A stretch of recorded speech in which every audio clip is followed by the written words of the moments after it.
A stumbling engine in qualifying, a last row starting spot, and an accident with 43 laps remaining that resulted with him backwards against the inside guardrail with a flat tire. Those were just a few of the mountains Shane Cottle overcame to reach victory lane in the inaugural Bill Holland Classic at Pennsylvania's Selinsgrove Speedway.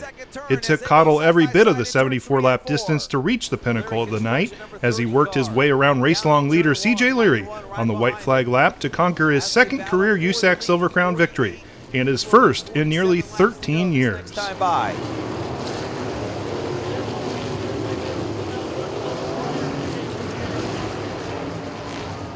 And it looks like caution lights come on. Problem here on the front straightaway. We got one stopped and one on his side. They also carry the 81 of Shane Cottle to the work area. You could see there working on the right rear of the 81. And then there is Cody Swanson as well. Second half of this race has begun.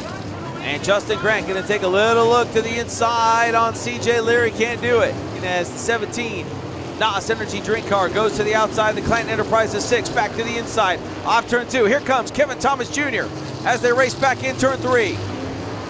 Chris Wyndham trying to work around the outside of Brady Bacon. He'll slide up, and KTJ gets into the left rear. Problem for the 9 car and Kevin Thomas Jr. Meanwhile, back from the 4 spot, here comes Logan Seavey around the outside of Brady Bacon. Jake Swanson there as well. Will we see 3 wide down here in turns 1 and 2? 3 cars battle for the 4th spot as Bacon has the 10 around the outside, Seavey around the inside, and Logan Seavey will take 2 spots. Green flag comes out. Leary on the gas early as Wyndham slides high. I don't know if he was ready. Seavey gets by, Bacon gets by, everybody getting by. Down in turn number 1. Logan Seavey there in that 3rd spot, trying to finish on the podium in his first career Silver Crown start. Brady Bacon trying to take it back from him as they go side by side. Down the back straightaway into turn 3. The Macho Man will retake 3rd as the 81 car has worked his way back to the front. Shane Cottle to the inside of the 22. Logan Seavey. It'll be 5 to go this time by. Grant, Bacon. Here comes the 81 to the inside. Bacon going to shut the door on him in turn 1.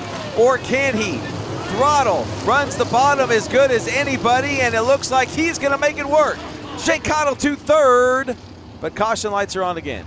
It is the 91 of Justin Grant. Down the back straightaway again. Shane Cottle to the inside, but unable to get it, or will he? Down in turn 3. Cottle side by side with Bacon through turns 3 and 4. As they come off turn 4, it's Shane Cottle to the 2nd spot. Now he goes to the inside of C.J. Leary down the front straightaway. Shane Cottle is there. Will he have to go to the outside? Can he go to the top shelf? Down the back straightaway in turn 3. Shane Cottle to the outside. Caution lights come on right as Cottle takes the lead. C.J. Leary off turn 4. White flag is out. 1 lap to go here at Selinsgrove with the throttle right to the outside. Slams the door on C.J. Leary in turn 1. Shane Cottle takes the lead here in the Bill Holland Classic and begins to pull away from C.J. Leary. And the red and white 81 of Shane Cottle for the 2nd time in his career brings it off turn number 4. Double checkered flags in the throttle. Shane Cottle will win here tonight at Selinsgrove. There he is, Shane Cottle getting it done here tonight at Selinsgrove Speedway in the Bill Holland Classic. Here we go. I am not sure that we've had an underdog story quite this good in so long. Shane, motor didn't run in qualifying, started at the tail, involved in that early red flag. Back to the tail from the work area.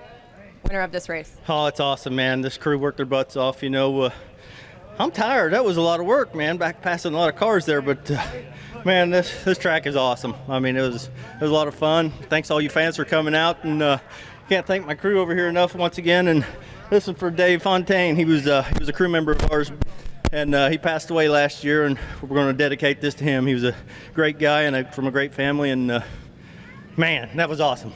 Would you say that fresh right rear was the key to really winning that race? That really wasn't a fresh right rear. That thing was 2 years old, and it was it might actually help, but we was running out there. But man, I tell you what, I thank my wife for coming with me, and just everybody. This is awesome.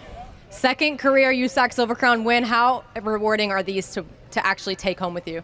Oh, they're real rewarding. You know, these are hard to come by because these guys are tough, and wow, it was a. Curtis, we wish he was here, buddy, and this is for my dad too. We heard you say earlier that you enjoyed a good underdog story, and I'd say that this one really paid off for you. Absolutely. Yeah, it did. Throughout the annals of USAC Silver Crown's 50-year history, no driver's statistical output stacks up to Cody Swanson's. That has been proven time and time again as the Kingsburg, California native has illustrated his very own record book during his illustrious career. On an evening when he became the first driver in series history to reach 30 poles and 30 wins in a career, Swanson once again reached another record that once seemed unbreakable. That being Pancho Carter's 4 consecutive Joe James Pat O'Connor Memorial victories between 1974 and 77. Brian Gerster taking a look to the inside there on Chris Wyndham. Gerster in that white number 94 is out trouble for David Byrd. He slows on the back straightaway, entering turn number 3, and it looks like caution lights will come on. So Bobby Santos brings him off turn number 4. Great restart for Cody Swanson. He'll look to the inside as they head back into turn 1. Brian Gerster going top shelf. He's got a hot rod here tonight at Salem Speedways. The 94 look to the outside there on Big Daddy Chris Wyndham. Meanwhile, Swanson up on top, or check that, Santos up on top. Cody Swanson right through the middle in turns 3 and 4. Pierce started back inside row number 5 as we keep it right here for the lead. We'll go back now. Big trouble coming off turn number 2. It looks like Brian Gerster gets sideways. Chris Wyndham gets sideways. We are still green on the racetrack. Wyndham slows, heading into the top side of turn at number 3, and now caution is out. As they work down the back straightaway, will he try the bottom this time? He'll follow Bobby Santos around the outside of turns 3 and 4, close right in on the back bumper of the 22. Nose to tail, the top 2 begin to pull away from third place. Justin Grant, there's Aaron Pierce working his way into a top 5 right now. Pierce trying to get into the top 3 as he runs 4th. In that number 26 car, as he looks to the inside of Grant down in turn 3. Niemeyer runs 11th. So trying to lap into the top 10 as they go side by side. Now, Santos slides high coming out turn 4. Swanson dives to the inside, can't quite make it work. They get around Wellpot and Niemeyer. These guys are flying here tonight at Salem, set to lap the 10th place car. Santos to the inside of Kyle Robbins. Here comes the 20 of Cody Swanson trying to come off the 33-degree banking and make a run. Which way is Santos going to go as he closes in on the back bumper of Joe Ligori? Is he going to go to the inside? Will Swanson stay up top? No, they both go to the top shelf. In turns 3 and 4, Santos crossover move coming off turn 4. Going to try and get to the inside of Ligori, can't do it. Here goes Cody Swanson to the outside in turn 1. Swanson around the outside will take the lead here at Salem Speedway. Santos hung up behind the 32, and that allows Cody Swanson to go top shelf in turn 1 and make the pass for the lead. Swanson waited and waited and waited. It stalked Bobby Santos, caught the lap traffic, literally had one opportunity to get by the 22. He took it, made it work, got the lead, is now built up nearly a 2-second advantage over Santos. As the Nolan Racing team gets set to celebrate here in Salem, Indiana, Cody Swanson through turns 3 and 4. Once again, 5 in a row in the Joe James Pat O'Connor Memorial here at Salem. If you're sitting at home, stand up. There he is, the best we've ever seen in this series. Cody Swanson gets the win once again here at Salem. Cody, another broken record for you tonight. You went 5 consecutive wins at Salem Speedway, which is something that nobody's done before. You broke a record by Pancho Carter. How special is this one? I mean, everyone is special. You never know when the next one might be, and I've been in a slump lately. We haven't won in 2 months, and I've made mistakes, and we've struggled, but one thing we never did was give up, and even everything's true today.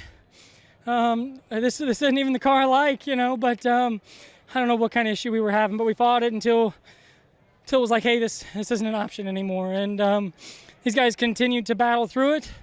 Nobody put their head down except to work harder, and for that I'm super grateful for all of them. I hope that was a good one. I did not want the start to go the way it did, but Bobby he's great at starts, and he takes off well, and he made me work hard for that one. And I think a 3 wide for the lead in turn 1 at Salem is about as Salem as it gets, and I'm pretty excited about that. And to have my wife up on the spotter stand, you can't trust anybody more. And, she does such a great job, and everyone that's on this Nolan racing team. You know, this is the first pavement Silver Crown race back since we lost Gene, and so I'm very excited to put it in victory lane for him, for his son Greg. So thankful that he's taking the reins and giving us a chance, and for Rick Laughlin, Bill Tranter, Kevin Noblet, Dale Laddie, Rich Winings, Ben Phillips, Chris Phillips, Ryan Roberts, Luke Harbison. My dad helped out today. Boy, I hope I didn't forget nobody. But we got George Lynham here today and took a tumble. But we got great support on this Nolan racing team. And I'm sorry if I forgot anybody. And Beth Noblet and Sydney Andrews, watched our kids today so we could come out here and give it our best shot. And I'm glad it was good enough. That is Cody Swanson, your Joe James Pat O'Connor Memorial winner tonight. After watching his brother Cody score the victory in his Indy Pro 2000 Series debut earlier in the evening, Tanner Swanson made this an all-Swanson night at the 100-lap Dave Steele Carb Night Classic en route to becoming the winningest USAC Silver Crown driver at Brownsburg, Indiana's Lucas Oil Raceway, with his 6th career triumph at the .686-mile paved oval. Tanner's 2nd career Dave Steele Carb Night Classic victory, and first since 2016, broke a 3-way tie at the top for most USAC Silver Crown wins at LOR with his older sibling Cody Swanson and Mike Bliss. Blanket over 1, 2, 3. And again, all 3 smart drivers, like you said, saving their stuff, not making any crazy moves. I mean, if someone makes a huge mistake, they'll try and take advantage. But these 3 guys, they're just going to kind of fill their car out and try and be there at the end. Yeah, the key to this thing is if you can get by somebody fairly easy and not use your stuff up, you'd kind of like to do it instead of waiting till the end of the race when everybody's tires are all wore out. But on the flip side of it, you can't get too aggressive here. And if these 3 guys can stretch it out, Cody's going to kind of manage the pace here. Tanner knows, as well as anybody what Cody's up to. They've raced together a lot. But if Tanner keeps falling back, the 6th car will make a run at him like he's doing right now. Yeah, it looked like Tanner. Oh, now they touch over in turns 1 and 2, and it looks like Hamilton's going to come to a stop. Wow. Yeah, Chris Windham having a heck of a run this year with the USAC National Midget Series. As we go back to the front, and Tanner Swanson had just got by Cody Swanson to take the lead off turn 4. So new leader here at Lucas Oil Raceway, it's the 0-2 of Cody Swanson as they both get by Kyle Robbins in the number 7 car to put him a lap down. So Tanner now out in front in the 0-2. But I think he can race his way to 3rd even if it stays green, but we got a problem here.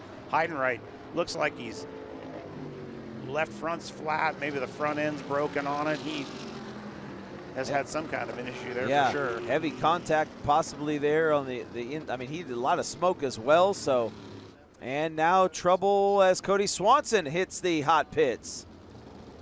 Crew going to work on the left rear. Yeah, I think AP's getting collected up here, and he'll probably make a run at him again. If Kyle Hamilton can be just a little bit closer when Pierce jumps to the bottom like that, he can fill the gap on the top and take his line away from him. He might get away from him that way. He's going to try it again down in turns 1 and 2, under 15 to go for Tanner Swanson. This is the battle for 2nd. Pierce with a little bit better run there coming off turn 2. Can he stay to the inside and complete the pass in turn number 3? Can he slide up in front of Bobby Santos? Clears him by just a little bit, and AP moves into 2nd. And he'll get the white flag from Tom Hansing. Final lap here at Lucas Oil Raceway in this year's Dave Steele Carb Night Classic, as Swanson trying to become the winningest USAC Silver Crown driver here by picking up his 6th win at Lucas Oil Raceway. Final time off turn number 4, it will be Tanner Swanson getting the win here at Lucas Oil Raceway. So Tanner Swanson climbing out of the race car. There he is, your winner here tonight at Lucas Oil Raceway. Tanner, you have not even been in a race car since nearly this time last year. Is that just a testament to your skill level at this racetrack? No, you know what? It's this team that just does an awesome job. They gave us a great race car. I was trying to test Cody there earlier and see what he had, and I think he had something better than us. So I think the last 5 or 6 years, if you win a crown race and either that 20 or 63 or whatever freaking number it is, isn't running, I don't think they count as much, you know. So, we're happy for these guys. It's awesome to win, but really wanted to race Cody for it. so many impressive runs for you and for Cody here over the years. How perfect does the car setup have to be to run that high line like you do? The corners are so long here. It's big. If you're a little off, it does a lot, especially over 100 laps. So, we had a good car tonight. Watching Cody's hands, they weren't moving much, so it would have been fun to race for it. But we haven't won one of these in quite a while, and we're happy to be back here. Silver Crown tonight, midgets and sprint cars here tomorrow. How excited are you? You know what? I'm excited. I'm just lucky that God's given me this chance. I've given Cody a lot of shit for crying over the last probably 18 years of my life. But we just had a kid this week that's 2 years younger than me, father of 4. His wife's 34 weeks pregnant with the 5th, and went off the ditch driving to work and is paralyzed from the legs down for the rest of his life. So whatever you're doing, wherever you're at, thank God for today, and hopefully we're lucky enough to live tomorrow the same. Ladies and gentlemen, let's hear it for your winner tonight, Cody Swanson.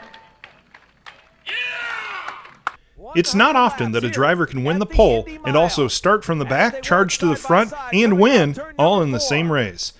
But as the 2020 racing season has repeatedly asked us, is there anything Kyle Larson can't do? In his first USAC Silver Crown appearance in 8 seasons, Larson achieved another remarkable feat at the Indiana State Fairgrounds in the 65th running of the Hoosier 100, after he and his team opted to change the right rear tire following Fathead's qualifying on his Sean Michael Motorsports ride, gladly accepting the penalty that came along with it that sent him to the back of the pack for the start of the 100-lap main event on the 1-mile dirt oval. Into 5th. Again, 100 laps. We need the first 98 rather, will be cautions counting. The final 2 must be under green flag conditions. Larry brings it out turn number 4, and he will lead lap number 1 of the 2020 Hoosier 100 here at the Indy Mile. 91 laps to go as CJ Larry brings him off turn 4. Tyler Courtney looking to the outside as they race down the front straightaway. Meanwhile, Larson looking to the inside of Logan Seavey as Courtney right around the outside of CJ Larry. Once again in turn number 1 as he takes the lead. Has caught Tyler Courtney. He'll take a look to the outside as go down the back straightaway. Courtney to the inside. Young Money goes top shelf. He'll try the outside in turn number 3. Will he clear him? Yes. Kyle Larson moves to the point here at the Hoosier 100.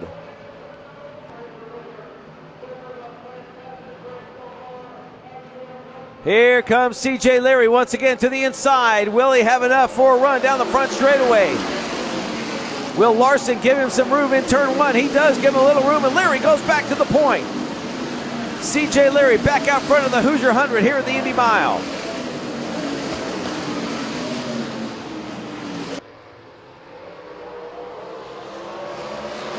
Larson taking a peek to the outside. He may have a run down in turn 1, and he chops the 30 of CJ Larry, who then pushes up and loses second and falls back to 3rd. So Kyle Larson drove it in deep, turned that thing left, tossed it sideways in turn number 1, takes the lead from CJ Larry, who has to jump on the brakes, pushes up the racetrack, and falls from 2nd to 3rd. Wow. Big move by Young Money there, coming out turn 4 in his 10th career USAC Silver Crown start, looking for his first career Hoosier 100 win. Kyle Larson will see the white flag this time by. Swept the weekend in North Dakota with the Outlaws, trying to take one from the USAC Silver Crown regulars here in the 65th running of the Hoosier 100 back at the Indiana State Fairgrounds. Driving that number 19 car for Sean Michael Motorsports as he works turns 3 and 4 for the final time. Young Money, Kyle Larson, coming off turn number 4, will get the win here in the 65th running of the Hoosier 100 as Larson gets it done here at the Indy Mile. Kyle Larson made sure that he was in the right place at the right time. Kyle, your first time in a Silver Crown car in so long. You're only your 2nd Hoosier 100. How did you get this one done tonight?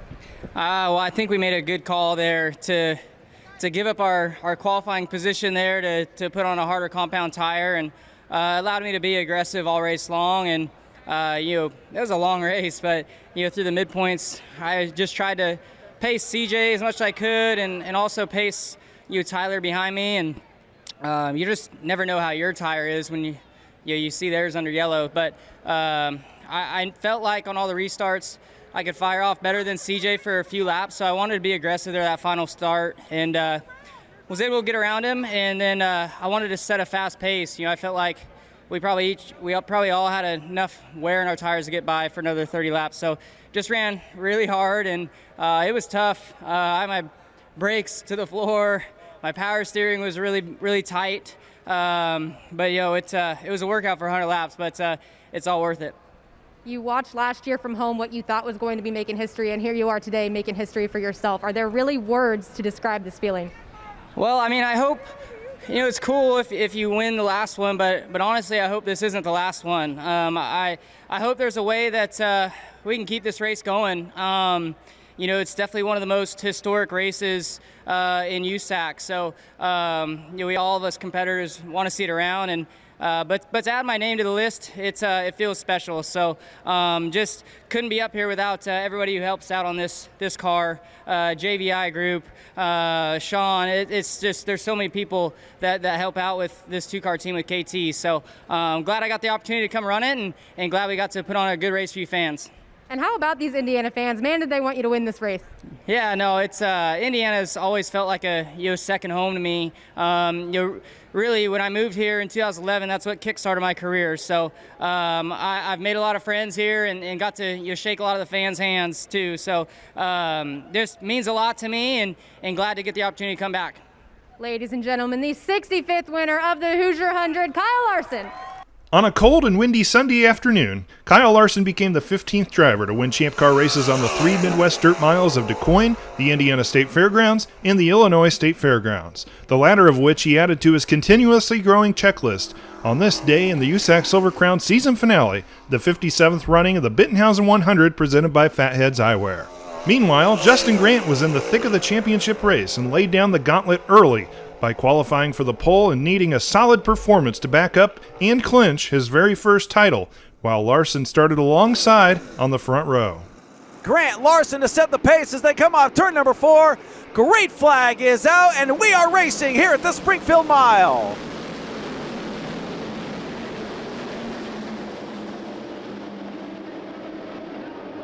Justin Grant with a big jump on Kyle Larson, leads him in through turns 1 and 2 and begins to pull away down the back straightaway. 91 out in front. Larson feeling pressure from Brady Bacon. That's the battle for second. 2, almost 3 wide there, entering turn number 3. Brady Bacon getting pretty loose over there through turns 3 and 4, not losing a whole lot of ground to Justin Grant. Meanwhile, there is Kyle Larson still in that 3rd position. Bacon's been flirting with that inside part of the racetrack, and it may cost him here. Kyle Larson taking a look around the outside on turn number 2. Down the back straightaway, side by side as they head through turns 3 and 4. And Larson will retake second.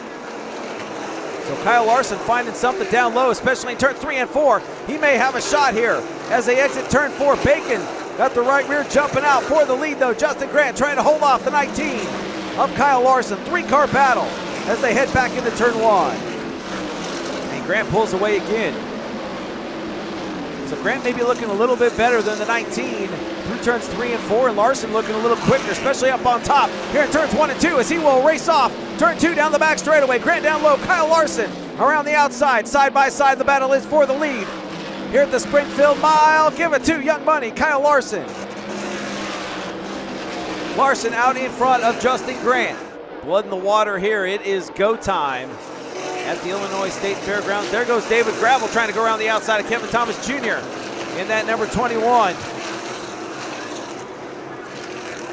As Cody Swanson back there behind Logan Seavey, there is David Gravel. Gets around KTJ as they cross the stripe. It is 7:10. So as we said, how hard was Justin Grant pushing it? Just hard enough to keep Brady Bacon behind him? Maybe. It's Bacon now. Pushes up. David Gravel right to the inside in turn 2. Perfect timing once again for Gravel. And now moves to 3rd. Nose to tail through turns 3 and 4. Here comes David Gravel right into the mix as well. It will be 6 to go this time by. 06 Agassel. A lap car now moves high, and Kyle Larson to the inside. Justin Grant will try to shoot to the inside as well. And contact between Grant and the 06, and it'll cost him second. It may cost him third, it does. Justin Grant falls back to third, now goes side by side with Brady Bacon for that third position. Here in the Bettenhausen 100, Kyle Larson looking for his fourth career USAC Silver Crown Champ Car win, his first here at Springfield. Trying to become another driver to win on all 3 dirt miles down the back straightaway into turns 3 and 4. For the final time, ladies and gentlemen, he's going to do it again. Young Money, Kyle Larson will bring it off turn number 4 and take home the win here at the Bettenhausen 100. Rob here with your Bettenhausen 100 presented by Fatheads Eyewear. Feature winner Kyle Larson. Kyle, these miles are few and far between. Is there a sense of nostalgia that comes with winning these? Yeah, for sure. Now I've been able to win at the 3 that I've gotten to race at, so they're all really historic races with long history. In USAC, there's already just so much history. So to add your name to any sort of list and put it on the record books is really cool. So just a lot of fun. Get to race with great team here, JVI Group, Shawn Michael. What an awesome race car. So cool to get another win, and glad to go 2 for 2 this year. A lot of really long green stretches there. Does that make it a little bit more challenging or easier on the guy sitting out front? For me, I liked the longer runs just because, it was just, I feel like, you don't kind of go through a transition in your tire heating up and cooling down. So I felt like it was just easier on the tires and kind of just helps you get in a rhythm too. So I was happy for the long runs. You're happy to get cautions when we did too, though. But it was nice to get to lead early and get there before it took rubber on the bottom, right before it took rubber on the bottom. And then you kind of ride and save fuel and save my tires and then try and get after it there at the end. And you haven't been to the Springfield Mile since 2011. Was it everything you remembered? It was, I couldn't honestly remember anything about Springfield last semester other than, it took rubber. But as far as the shape and banking and length of the straightaways and stuff, I couldn't remember anything about it. So it is a cool track. You're fun, like I said, to be able to run the top and stuff early in the race before it took rubber. And then once it took rubber, it kind of turns into a pavement race and more strategy. Kyle Larson, you're winner of the Bettenhausen 100, presented by Fatheads Eyewear, feature here today. Ladies and gentlemen, last but not least, your 2020 USAC Silver Crown Champ Car Series champion, Justin Grant. Congratulations on this long time coming first USAC National Championship. Yeah, thank you. It feels feels good. We've finished second to Cody a handful of times, and feels good to win one finally, and get Ron Himmelgarn a Silver Crown championship, and Dennis LaCava and Jason that helps on the car, and everybody involved, NOS Energy Drink, Super Fitness, medical machining specialists, everybody that helps out on this thing. It feels good. We had a really good car tonight. I think we had something for Larson there and got caught up in a lap car trying to race him at the end. So right now I'm a little disappointed we didn't win the race, but really happy we won the championship. Really happy for my guys mostly, and they deserve it. They've brought me a great race car, and it's one of the best mile cars I've had in a long time. So it was a lot of fun today, and I'm glad we could get it done. From the stands, it seemed like the Springfield Mile produced a lot of really good racing, particularly between you and Brady. Would you agree with that? Yeah. I know he was dogging me for a good portion of the race there, and trying to run just hard enough to keep him behind us and not burn our tire up and save something to have a charge of Kyle there at the end. And I was kind of starting to work the entry out a little bit into 1 and into 3, trying to give myself a lane there with about 35 to go to try and get by him, and just didn't work out at the end. I timed a lap car wrong, and that's how it goes. They were really, really good, but I felt like we had a really good car too. So Springfield was a good track. It's it's not 105 out like it normally is, so it's a little chilly, but yeah, put on a good show. Qualifying was a lot of fun. It was wide open around the fence, and Silver Crown cars and miles are cool. And once the feeling of this race wears off and the championship really sets in, how are you going to celebrate? It'll definitely set in later, but I would probably throw something on the barbecue and hang out with the kids and maybe watch a movie and hang out. That's JG. Justin Grant, your 2020 USAC Silver Crown Champ Car Series champion for the first time in USAC national competition.